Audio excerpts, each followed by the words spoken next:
best way to contribute to society? Make billions, spend billions, or give away billions? You cannot give away if you have not make it. And spending without making it is a disaster. How can be competitive and successful at the same time be friendly with others around? In one meal you do have raita and you also have payasam.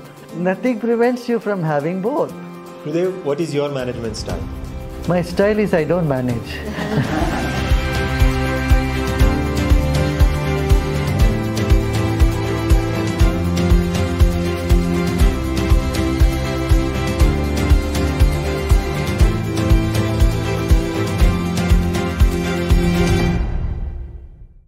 As a leader of the Art of Living organization for decades and running it very successfully, have you ever felt any peer competition?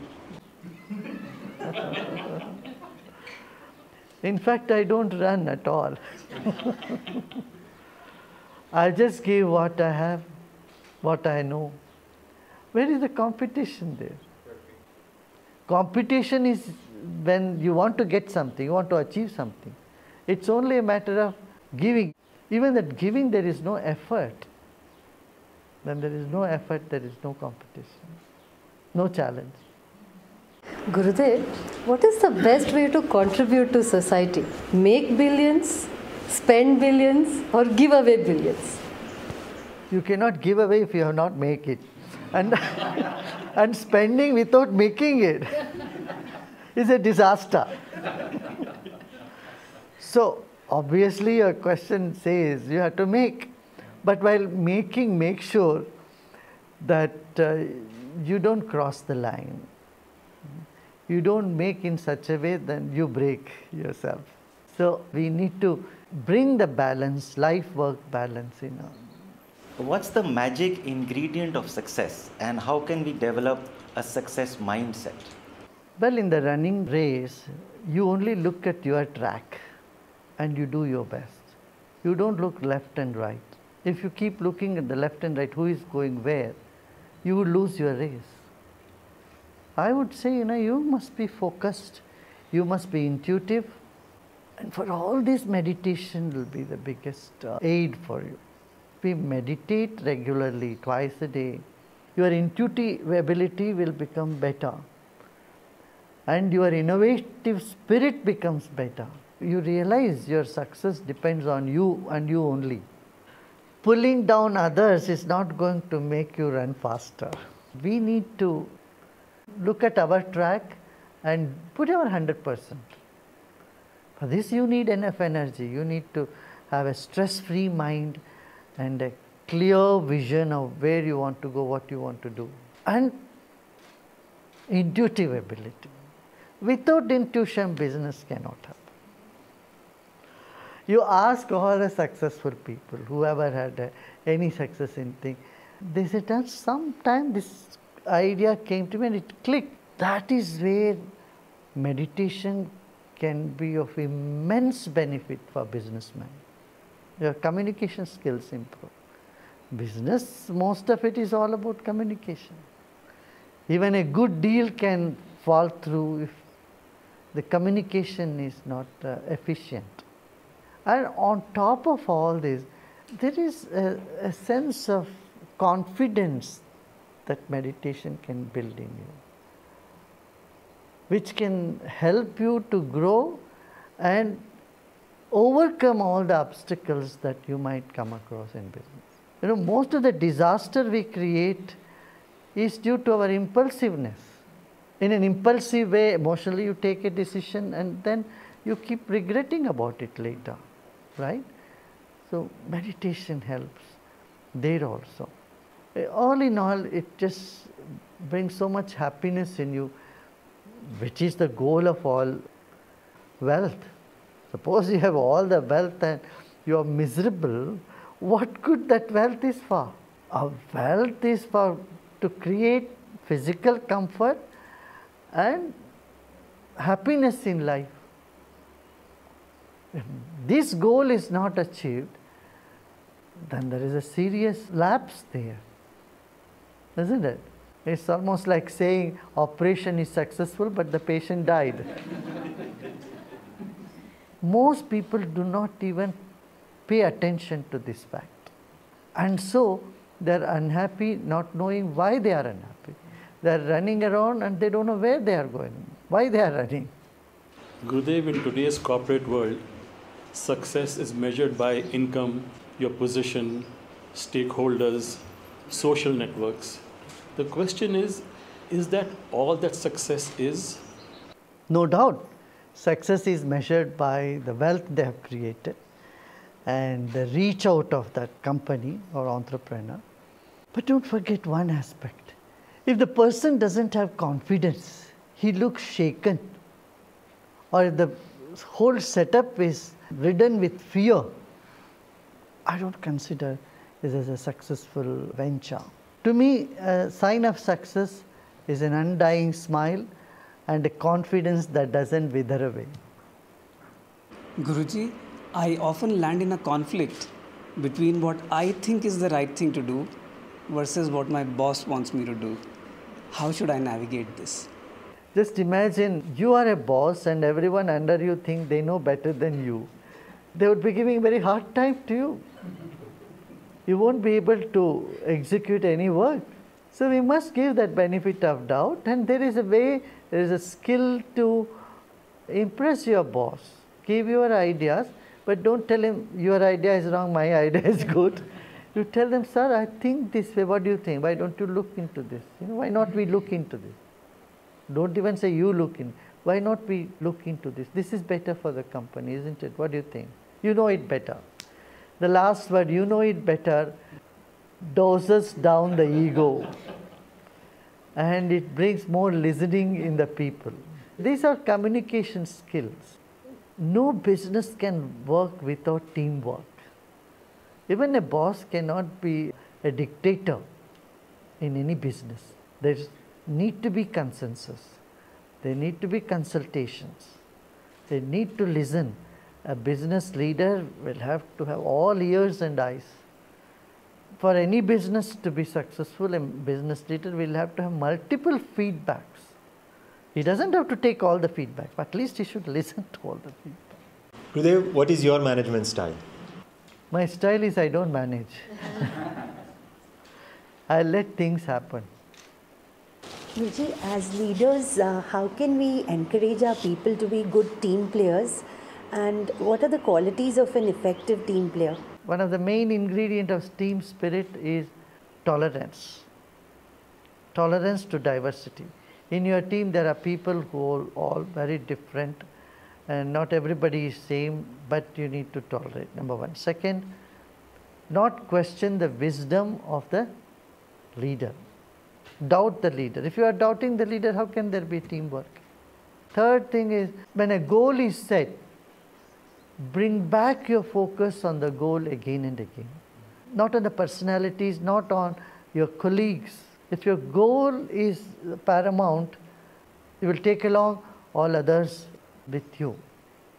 Gurudev, in the corporate world, how can we be competitive and successful at the same time be friendly with others around? Yeah, these are two different aspects of yours. In one meal you do have raita and you also have payasam, pudding. Nothing prevents you from having both, right?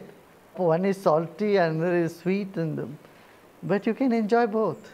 In the same way, where you need to be friendly, compassionate, you need to be. And where you need to compete, you put your 100%. Competition is not necessarily out of jealousy or any negative feelings. Competition simply means you are doing your best. Actually, you are competing with yourself. However you did before, you want to do it better this time, even better. So you don't need to compare your performance with others. If at all you compare, it's only to motivate yourself to do better. And so also you acknowledge others if they have overtaken you or they have surpassed you or they are doing much better than you. You should be friendly with them. That helps you to learn more in life. Good relationship is not a deterrent to competitive spirit. You don't have to be cunning, crude in order to be competitive. We think if we have competitive spirit, then we need to be nasty, we need to be rude, we need to be ruthless. You don't need to be. Ambition makes one restless for achieving the goal. Can peace of mind and ambition go hand in hand? Yes. Peace of mind gives confidence to pursue the ambition. Having just ambition alone can cause you nervous breakdown also. You have ambition, but you don't believe that it is possible to fulfill your ambition, or you don't have inner strength to pursue that path. What is the result? Nervous breakdown, sleepless nights. Passion for anything is in no way detrimental to invoking the inner strength or peace or compassion. They're all part of life. Gurudev, corporate life offers a lot of money, fame, power. Can one still achieve highest spiritual wisdom after aspiring for all this, and how?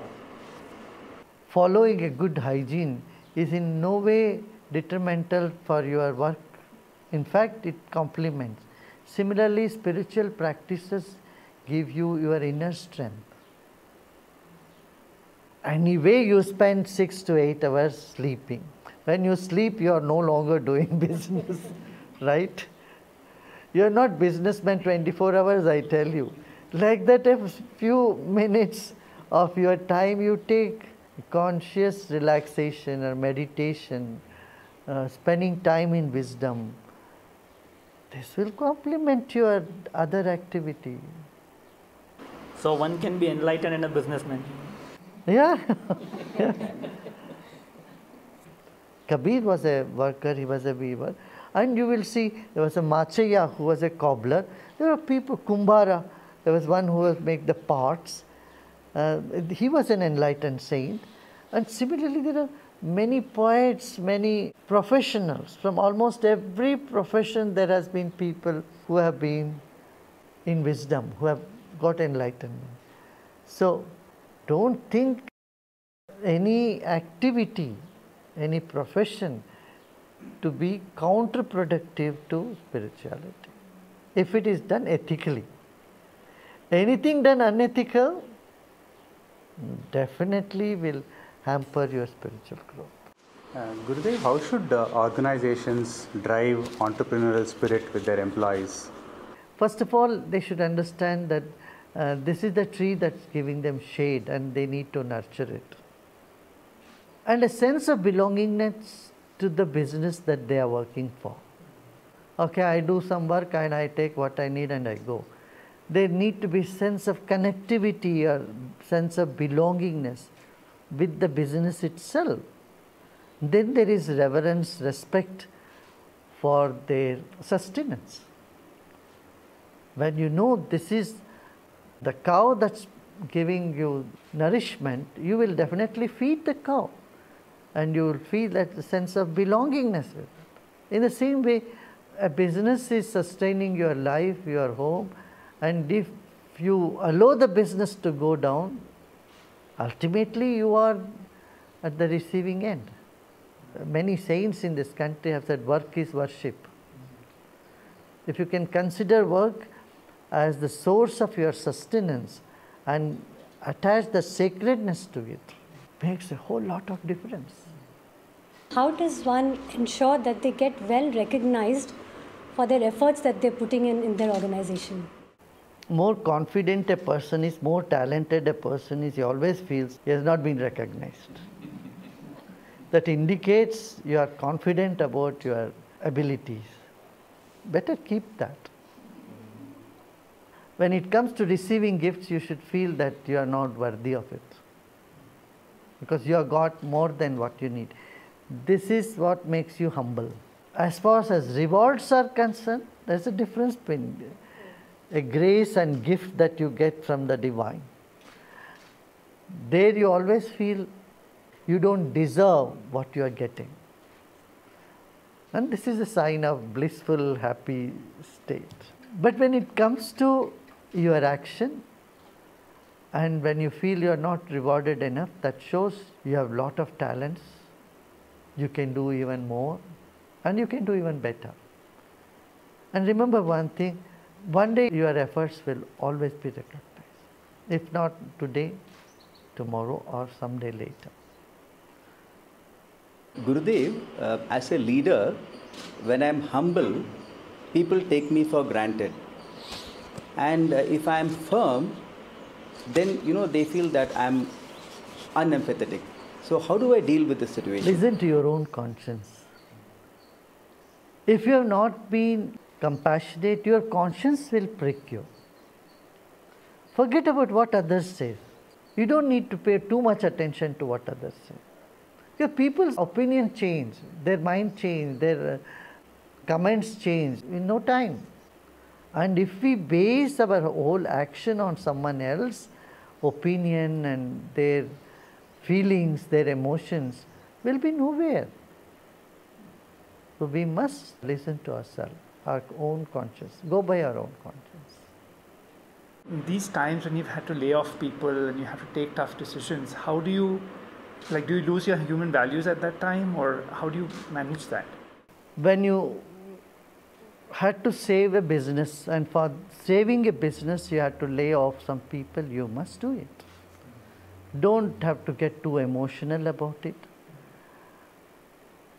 Otherwise, if your whole business starts sinking, you won't be able to help even few others that you would have otherwise been able to. Yes, you can give them a better packet. You can see them off with compassion, in the sense of whatever best you can do to the people whom you are laying off. Such tough decisions impact people's lives and careers badly. So, do business leaders attract bad karma for such decisions? When you have to take such decisions, it won't bring a bad karma or anything like that. You need to see your capability and your need. Obviously, you cannot feed the entire population. You must remember, there is a higher power which takes care of everybody's life. Whatever best you can do, you do it. If you think, I won't have my food unless I feed every hungry people in the world, you won't be there even to feed others. Right? We need to be practical on all these issues. Emotions have their place, no doubt, but wisdom should be placed above the emotions. Gurudev, in the recent past, people have experienced personal and professional setbacks. Could you please share with us the ways to restore hope? When tough time comes to an individual, it is too heavy. It appears to be unsurmountable. But when the same thing is happening to people all around, somewhere it brings a subconscious comfort in people. It's not me alone, but others are also suffering. They somehow manage to rise above the water. So it is better to keep the eyes and ears open and find out there are people who are in much worse situation than ourselves. We are better off. That gives a lot of hope. Though it is not a most healthy state according to me, but at least it does something. It just gives them a little more confidence and hope. Again, here I would say meditation, spiritual knowledge, wisdom is immensely beneficial. Reading Bhagavad Gita, Gita was taught to Arjun, who was a warrior, who had huge responsibility. It's not taught to a monk. People think Gita and all are only for recluses and monks and not for we householders. It is taught for someone who had huge responsibility. Reading Gita can be a big boon in gloomy times. Wisdom and meditation. And social service. This is another aspect in life that can keep your spirits high. Reach out to those who are in need. Share with them. Now, when you start sharing, you will find an unseen strength or power that rises from within you. Gurudev, things are opening up now and people are going back to work. Some of them are also a little scared. So what is it that leaders can do now to support their organizations? Drop that memory of stifling times. Move on. The bright future is there. And you have a lot to do. Those tides have subsided. We must move on.